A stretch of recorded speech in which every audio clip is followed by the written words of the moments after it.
such a very, very tough political year that I think almost anybody with brains would say this is probably not the time to pick the next Supreme Court justice, because there's just too much infighting between both sides, and there's a lot of bad feeling on the Republican side towards President Obama and some of the things that he's done, which Republicans consider to be extra-constitutional or outside of the Constitution. The Republicans are talking about the Republican playbook, not what the country needs, but what the Republican playbook says.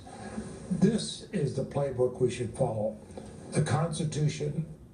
Senator Leahy, Senator Hatch, about replacing the late Justice Antonin Scalia. This is what Senator Elizabeth Warren said today, posting Article 2, Section 2 of the Constitution. Says the President of the United States nominates justices to the Supreme Court with the advice and consent of the Senate. I can't find a clause that says except when there's a year left in the term of a Democratic president. Senate Republicans took an oath, just like Senate Democrats did. Abandoning the duties they swore to uphold would threaten both the Constitution and our democracy itself. It would also prove that all the Republican talk about loving the Constitution is just that, empty talk. Let's bring in our panel. Syndicated columnist George Will, David Cantney, senior politics writer for U.S. News and World Report, and syndicated columnist Charles Krauthammer. George, does Elizabeth Warren have a point? Half a point. Clearly the president proposes, equally clearly the Senate disposes. And there are 4 ways they can dispose of an Obama nominee, which I think he's right, he has a duty to send up. They can send it to the Senate. The Senate Judiciary Committee, chaired by Iowa Senator Grassley, can refuse to hold hearings. Or second, they can hold hearings and vote the nominee down. Or third, they can send it to the floor where Mitch McConnell refuses to schedule a vote, or he can schedule a vote and defeat it.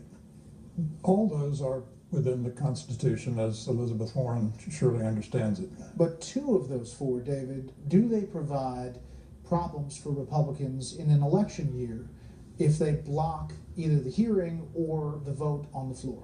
The obstructionism charge, which you're already hearing from Democrats, I think that is the bell that they will ring if Republicans don't even allow a vote.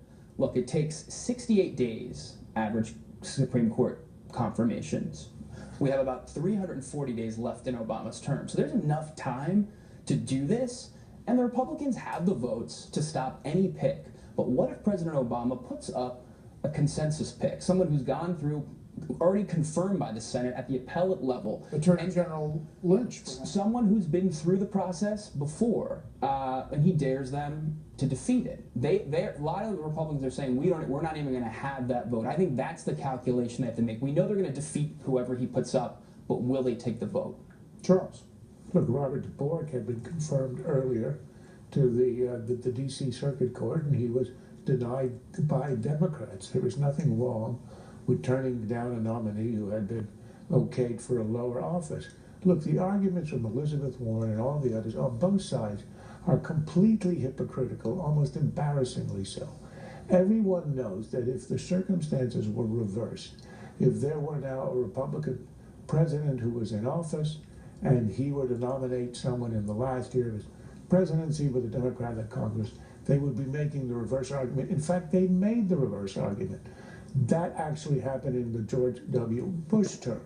And Chuck Schumer said that he would recommend, this is 18 months to go in the Bush administration, 18 months to go, and said that he would recommend to his colleagues not to confirm any nominee from this president. So this is all, it's nothing but raw power. The future of the court is at stake. The future of the Scalia legacy is at stake. Whatever the effects on the election, however much the Democrats play the obstructionism charge, it pales in comparison with what would happen if Scalia were replaced by, say, another Eleni Kagan. Right, but to